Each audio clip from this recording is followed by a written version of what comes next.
I do. You do? I'm not big to begin with. We have one right this question today. First time. And that's to do their 8:30. Then we can. We did our own yesterday.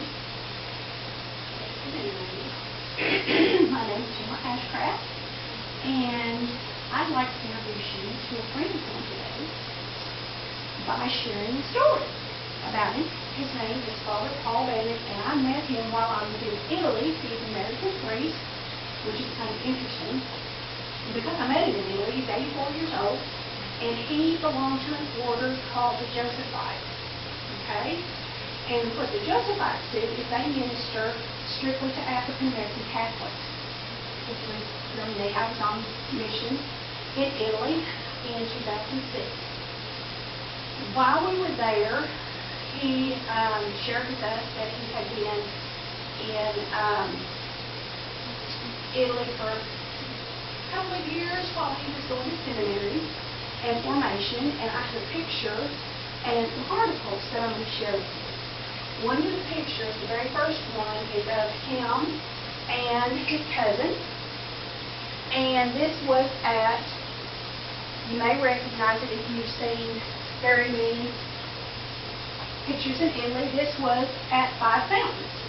There's a courtyard, and there are literally 5 fountains in Rome, and this is where he's at. This gentleman here on this side is Fr.Paul. He's not dressed as a minister. We had a really good time that day, but he kind of did a tour and told us where he had stayed. The apartment building is still there that he shared with the other seminarians. This is a picture of him as well. That particular day, he's preparing to say Mass that afternoon in a little chapel that he said Mass on a regular basis that afternoon. And he is a very quiet gentleman. He listens more than he tells. So I learned a lot more just by listening to what he didn't say sometimes than what he did say. And he shared things, but you have to really learn to listen if you want to know about him. He lets you talk all day. So I learned a lot of things. I learned a lot by listening to and what he did. He was very young when he was drafted to be in World War II. He was a POW in World War II. He was captured by the Nazis. He was sent to work in coal mines. And the reason he was not put to death in one of the camps was because he could speak German. So what he did was he translated for the other captured prisoners in these coal mines because they had to have coal to power the trains. The Nazis were really big in building. Hitler wanted roads, he wanted trains, and he did. He actually brought them out of kind of destitution when it came to transportation. A lot of ways he was really, really horrible, but that he did to the Germans, and he did it through the power of coal and steam. Fr.Paul was only kept alive because he could speak German. He was not a priest. He was a young man, and he had gone to college. And he said the whole entire time that he was in this POW camp / coal mine, that all he could think about was growing up as a Catholic in this Catholic family. He had 3 brothers, a couple of sisters, and what am I going to do when I die? Because we had marched past all these people that were being killed. How am I going to answer God? What good have I done? What have I contributed to the world? And here I am, I'm in this coal mine, and there's a real possibility that, that I may not live tomorrow. If I'm not useful to these people, I may not live to see tomorrow. So that is how he lived during that entire time. When he got home from Germany, and he actually did survive, got to come home, there were no jobs for most of the gentlemen coming home from the war. And his mother actually was able to get jobs. So he stayed home, took care of the house, went to school, got his degree. He was actually in med school, and then he decided, maybe that may or may not be what I need to do. Got a call from possible job, made an application, couldn't decide if I wanted to be a priest. He was actually starting to date a young woman, filled an application out for the Josephites because he thought, if I'm going to be a priest, this is what I'm going to do. These are the people that need help.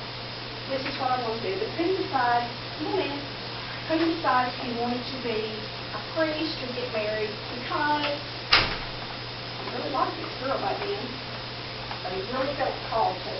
So he decided that if God wanted him to be a priest, he would accept it.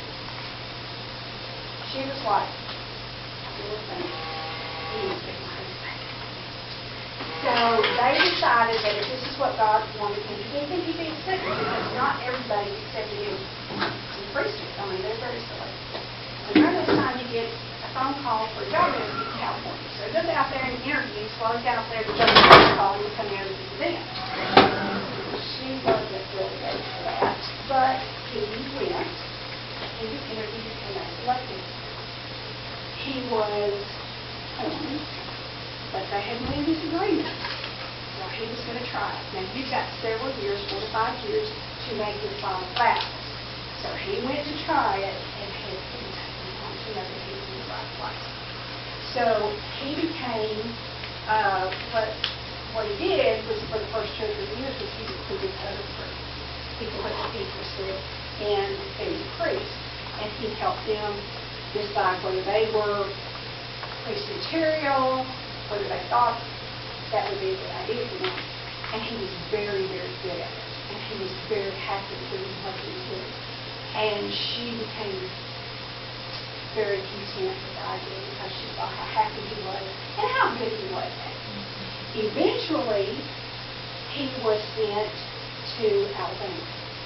This was, 1940s into the 50s, and then we get into the 1960s.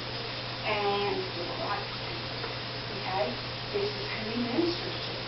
These are the people he's caring about. His family's behind him 100%. So, they send him to the back. I don't know how familiar all of y'all are with the civil rights movement and how active the Catholics were, but they were the front line supporting the civil rights movement. And he's there. He worked with Dr. Martin Luther King, supported them. He was kind of interesting to be very white in the middle of this movement. But, there were a lot of people that supported this movement, and he said, I was so honored to be part of it. After that kind of stabilized, because he was there through all of it, they moved him to California, and they moved him to Los Angeles. During the late 70s, early 80s, we had a lot of problems in Los Angeles. I have a couple of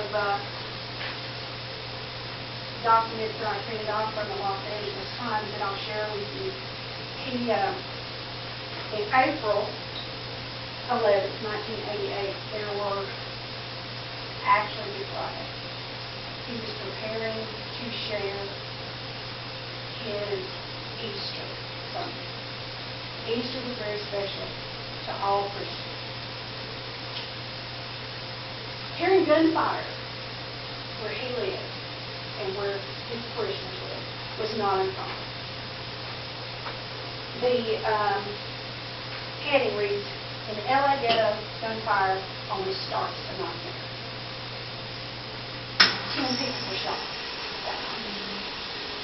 And it absolutely got his heart. He and another minister helped the police officer that engaged around that, and Fr.Paul and the other minister are like, okay, so you see that what's going to happen. We live here with these people. These people are heartbroken. This is why he's doing this for the rest of his life. Because it doesn't matter to him who you are, he loves you. He affirmed who I was as a person because this has been my passion right now. Doesn't matter who you are, you're a human being. He taught me that this was the right way to do it. Okay? This is another one. This was my joy. He invited me to come. At the time that I met him, he had a parish that he'd been married 20 years in Galveston. But this is another article about who he was when he was in L.A. Their church in L.A., they enjoyed their Mass. They had wonderful music. They danced they praised God. This is who he was, and this is who he taught me to be. And I want to share this article with anybody that would like to read about it, because he was a precious infant. He adopted me as a child. I was grown, but I was his grandchild. We enjoyed each other. The lady that helped take care of him was about the same age as me, and his mother was taking care of him and his brother until he passed away. Prior to her, when Fr.Paul was at school, Daddy had several diabetes, she'd call and say, "When are you coming home?" And I'd get on a plane, and I'd go home for a couple of days, and he'd cheer up, and we'd go to Mass, and he had others to help him. But this gentleman was the true spirit and my idea of who we should be as Christians. If we say we're Christians, this is who we should be. And I wanted to share this gentleman and his tribute. And thank you very much.